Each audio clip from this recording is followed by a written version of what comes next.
Pulang Atan ya? Suruh pulang ya?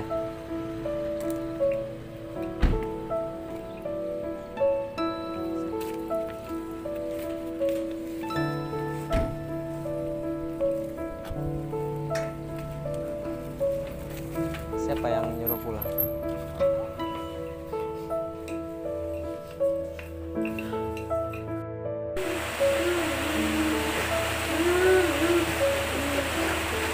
Ya ntar sekolah lagi kalau udah bayaran ya. Ya bang ya. Abang. Sekolah ya.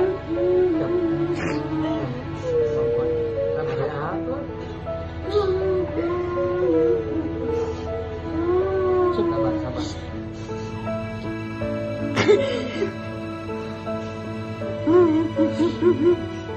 Saya yang pertama yang sekarang kelas 6 ya, itu sudah hafal juz 30, sudah di wisuda juga, dan alhamdulillah predikatnya mumtaz ya.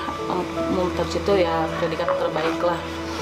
Terus untuk yang kedua pun harusnya waktu dinonaktifin itu harusnya ikut wisuda taufid juga juz 30, tapi karena dinonaktifin akhirnya enggak.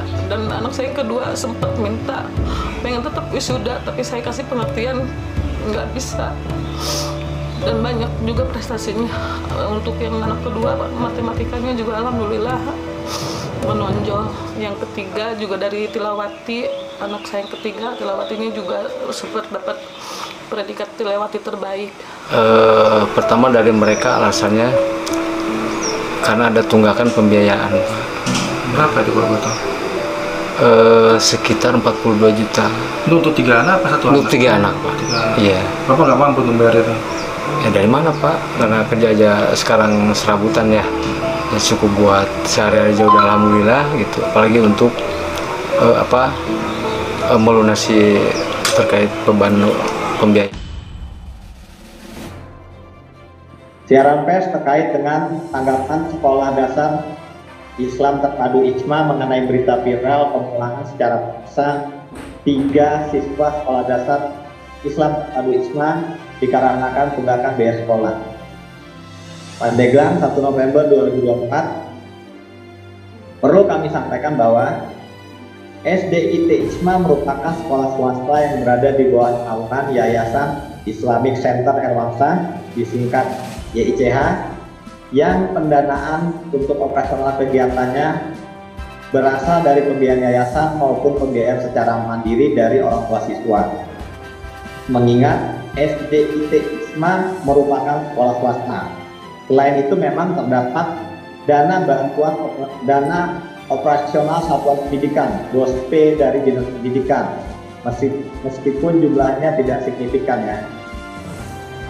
Sebagai sekolah swasta yang hampir seluruhnya dibiayai secara mandiri, tentunya SDIT Ijma memiliki aturan sekolah terkait pembiayaan maupun pembayaran biaya pendidikan yang wajib ditaati oleh semua pihak, termasuk oleh orang tua siswa. Mengenai kewajiban pembayaran uang sekolah ini juga telah diinfokan pada orang tua siswa pada saat penerimaan siswa didik baru. Selain itu, pihak yayasan memberikan keringanan biaya pendidikan berupa potongan terhadap anak pegawai YICH yang disekolahkan di SDIT Ijma. Dari Kabupaten Pandeglang, Provinsi Banten, channel Bang Kumis Berbagi bersama media Sorot Desa Indonesia mengabarkan.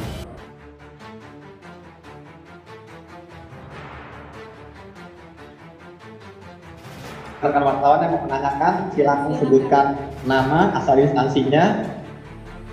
Nanti akan saya salurkan ke yayasan atau sekolah siapa yang kompeten untuk menjawab.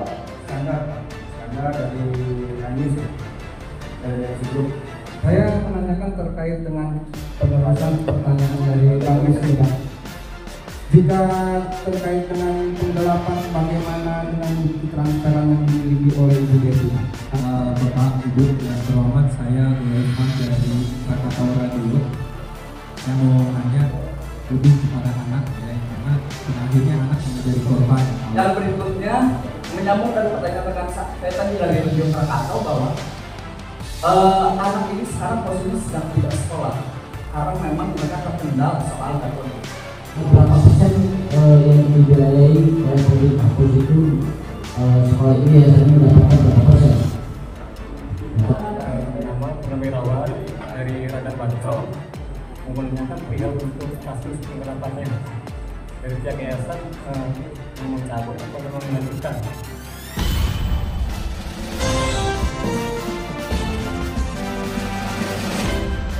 Buka sesi tanya jawab dulu untuk saat ini.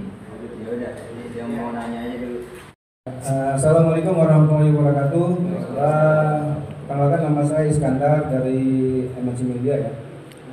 Ya, dari sini di sini saya ingin menanyakan terkait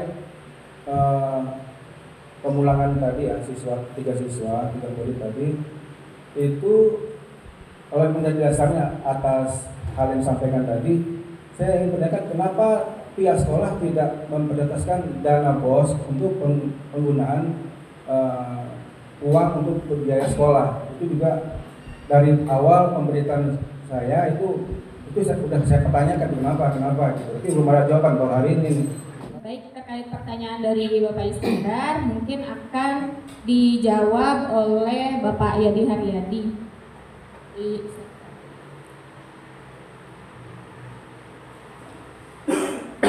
Terima kasih atas pertanyaannya. Untuk dana BOS, alhamdulillah itu alokasinya sudah sesuai dengan peruntukannya, dan kita juga sudah ada monitoring evaluasi dari Dinas Pendidikan secara berkala. Terima kasih. Di hasil wawancara kami dengan pihak ibu siswa itu si ibu mengatakan bahwasanya uang yang dikeluarkan oleh beliau itu adalah hasil dari peminjaman dari ibu yayasan. Kalau ibu ini kalau salah namanya Ibu Seli ya. Nah, itu yang disampaikan, dia punya bukti juga. Nah, dalam hal ini pihak sekolah pernah nggak bertanya kepada beliau seperti apa hasil audit dari pihak sekolah mengenai uang yang dipinjam oleh Ibu Seli? Mungkin itu aja dulu, mungkin ada teman-teman lain yang ingin bertanya juga. Assalamualaikum warahmatullahi wabarakatuh. Izin menjawab dari Pak Iskandar. Izin menjawab untuk Bapak Iskandar.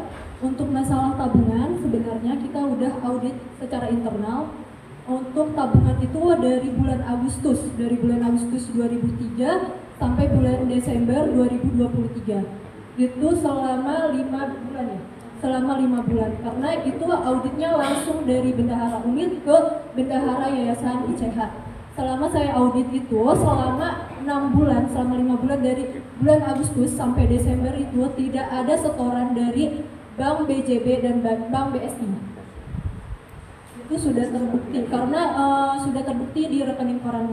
Saya menanyakan terkait dengan penerusan pertanyaan dari Kang Wisnu. Jika terkait dengan penggelapan, bagaimana dengan bukti transferan yang dimiliki oleh Ibu Devi? Satu itu. Gimana tanggapan ketua yayasan jika memang Ibu Devi sendiri pernah menyetorkan kepada Ibu yayasan dengan bukti-bukti yang ada? Terima kasih, Pak. Yang pengelola keuangan, silakan dijawab yang pengelola keuangan. Izin menjawab Pak, untuk adanya transfer ke bendahara ke ketua umum Yayasan ICH, kebetulan kemarin itu pas bulan Mei kebetulan BSI lagi kena hack besar-besaran. Jadi untuk mengamankan keuangan kami transfer dulu ke ketua umum yayasan karena itu untuk pengamanan uang saja. Tapi uangnya ada di yayasan kan Bu ya? Ada. Uangnya semua ada di yayasan kan? Ada. Oke, tercatat di yayasan semua ya? Ada Pak.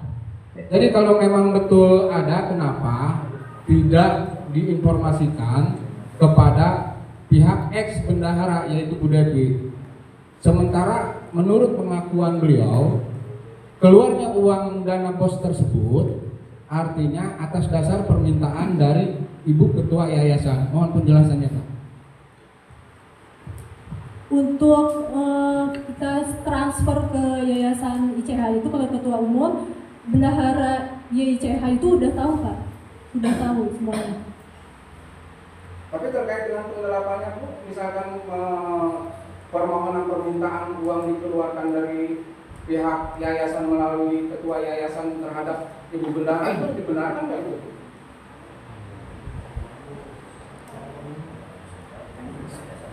Yang penggelapan itu uang tabungan nggak, Pak? Iya, tapi ini berbicara terkait dengan dana yang dikeluarkan itu kan dana BOS. Untuk dana BOS, kenapa kami transfer ke Ketua Umum Yayasan? Itu kami dipimpin oleh ketua yayasan menurut pengakuan beliau. Ini klarifikasi lagi. Untuk kenapa waktu itu ditransfer ke Ketua Umum Yayasan ICH? Karena BSI waktu bulan Mei 2023 itu lagi kena hacker. Itu besar-besaran semuanya. Ya, karena ada beberapa juga yang kehilangan juga ya. Karena kita untuk mengamankan uang tersebut. Dan Oke, saya bertanya sedikit ke sekolah dan sudah diaudit ya, itu benar ya? Atas penggunaan duit tersebut ya? Sudah diaudit, Pak. Sudah diaudit ya? Oke, clear ya auditnya ya? Oke. Bapak, Ibu yang terhormat, saya Gula Ifham dari Krakatau Radio.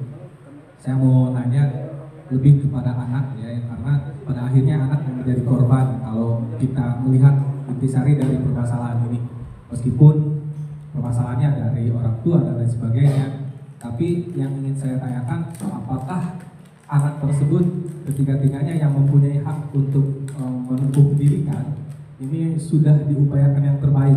Kalau memang misalkan sudah tidak belajar di sini, apakah memang bisa belajar di tempat yang lain? Karena saya juga update informasi kabarnya untuk surat pemindahannya itu belum diproses, sehingga mereka juga tidak bisa mengikuti pendidikan atau berpindah ke sekolah yang lain.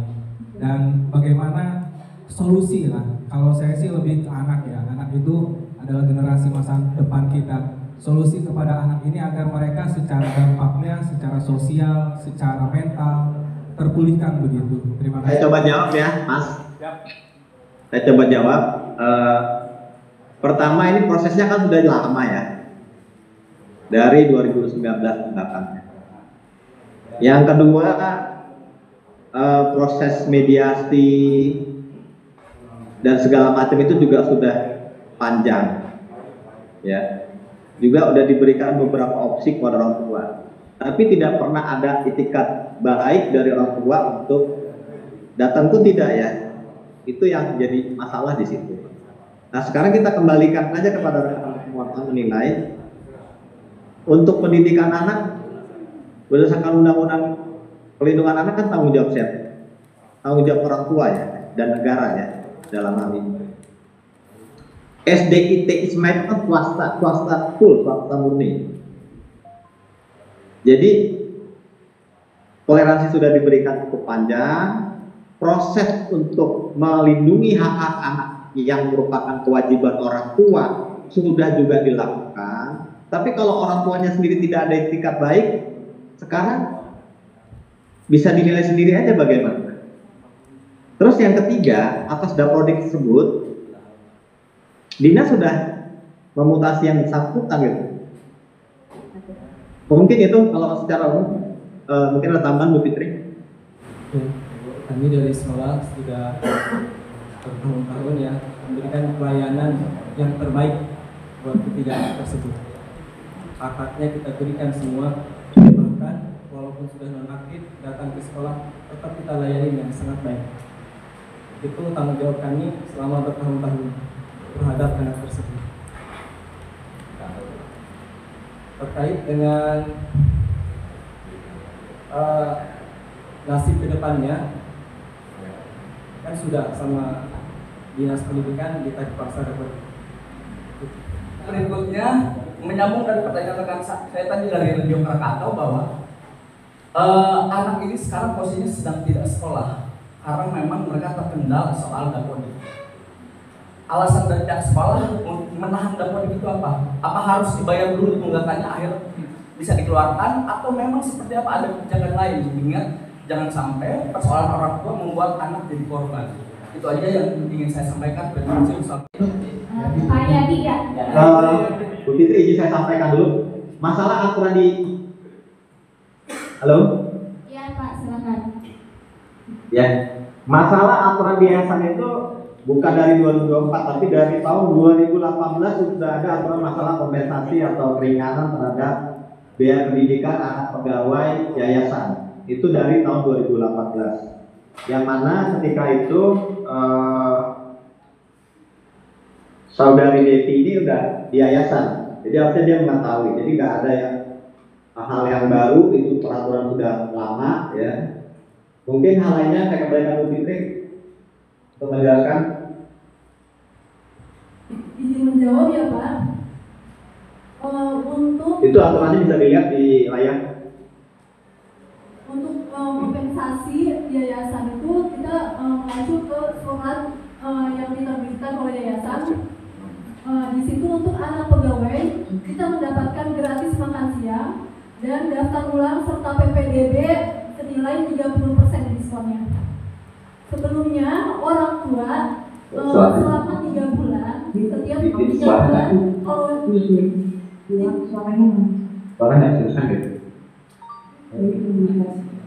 jadi untuk orang tua siswa jika ada tunggakan selama 3 bulan kami kirimkan surat. Dan untuk bendahara yayasan ICA sebelumnya itu sering juga diberikan surat penunggakan karena itu rata jika ada orang tua yang menunggak kami kirimkan surat. Itu sering dikirimkan surat juga Pak. Dari Radar Bancol mau menanyakan perihal untuk kasus penggelapannya dari pihak yayasan mau mencabut atau memang melanjutkan itu kita kan melihat apa saja ada kaitan keluarga juga ya. Begitu aja. Assalamualaikum warahmatullahi wabarakatuh. Penggelapan dilanjutkan atau dicabut seperti itu ya Bapak ya dari Radar Banten, pertanyaannya seperti itu Pak. Maaf Bu Fitri, suaranya kecil sekali, saya di Jakarta nggak bisa dengar dengan jelas. Tanyanya apa? Terus tadi ada pertanyaan dari Bapak Purnama Bapak Purnama dari Radar Banten terkait kasus penggelapan yang sudah berjalan, apakah dilanjutkan atau dicabut kasusnya? ya, karena ini kasus sudah masuk penyidikan dan sudah ada tersangka, maka kewenangannya sudah dipenyidik lagi, sudah proses hukum, jadi bukan dari pihak yayasan. Mungkin itu yang bisa saya sampaikan. Ini ada, sudah cukup. Ya. Baik, Bapak Rudi untuk pertanyaan sudah cukup sesi tanya jawab dari rekan-rekan media. Ada yang ingin ditambahkan mungkin dari Bapak Rudi selaku kuasa hukum? Ya, pertama saya mau mengucapkan terima kasih sekali lagi kepada rekan-rekan media. Yang kedua, ya kami juga bermohon agar pemberitaan selanjutnya sesuai dengan fakta dan bukti yang ada gitu. Jangan hanya sepihak ya. Makanya kami berterima kasih sekali hak jawab ini untuk dapat ditampilkan sesuai dengan fakta dan keadaannya sebetulnya. Demikian Bu Fitri, saya kembali ke Fitri. Baik, Bapak Ibu semuanya, kita bukan sepihak Pak. Konfirmasi tertutup kami terhadap pemberitaan yang sudah beredar. Kami ucapkan sekali lagi terima kasih atas kehadirannya dan juga agar proses belajar mengajar yang ada di sekolah Islami Taman lapar orang Krakatau dulu terus tanya jawab. Untuk pertanyaan-pertanyaan yang belum tersampaikan dapat langsung menghubungi kuasa hukum Yayasan Islami Kota Kadarsyah seperti itu demi kelancaran kegiatan belajar mengajar yang ada di sekolah. Baik, Terima kasih. Marilah kita tutup acara pada pagi hari ini dengan membaca hamdalah. Ini sesuai dengan amanat dari Yayasan tidak ada sesi wawancara. Ya. Kalau undang kita kalau gitu. Karena Gimana? Karena Bapak bisa langsung hubungi bawaslu kami. Kalau kira-kira sudah satunya langsung ke sini Pak tadi. Katanya pengen berimbang. Ibu aja Bu. Ya. Sampaikan berdiri. Katanya pengen berimbang beritanya Bu. Gue ngomporin aja. Bu nggak apa-apa sih. Nggak apa-apa, Bu berdiri aja Bu. Terima kasih. Oh, ya apa? Nggak jadi Bu. Oh, nggak jadi ya. Nah, pemirsa, nampaknya pihak kepala sekolah sendiri tidak mau diwawancarai. Oh, diwawancara, nggak bisa. Tapi tadi bilangnya beritanya nggak berimbang gitu. Tapi pas sejumlah media ini nggak mau wawancara, Bu. Nggak mau wawancara. Gimana? Nah, terus bagaimana cara mengimbangi beritanya nih? Ya mereka pengennya berimbang. Berita kemarin-kemarin bilang nggak berimbang, tapi pas kita kesini jauh-jauh dari Pandeglang ke Menes nggak mau diwawancara. Oke, kecewa dong. Gimana ini? Bung, gimana? Tadi kan nggak mau diwawancarai. Menurut Bung Iwan gimana? Di satu sisi kami media tadi dikatakan harus imbang untuk memberitakan berita, tapi pas diwawancarai sendiri ini nggak mau. Bagaimana, Bung? Kalau menurut saya seharusnya orang dari ISMA ini memberikan klarifikasi secara langsung, bukan sekedar seremonial aja. Jadi supaya mereka berimbang. Jadi secara langsung harus disampaikan.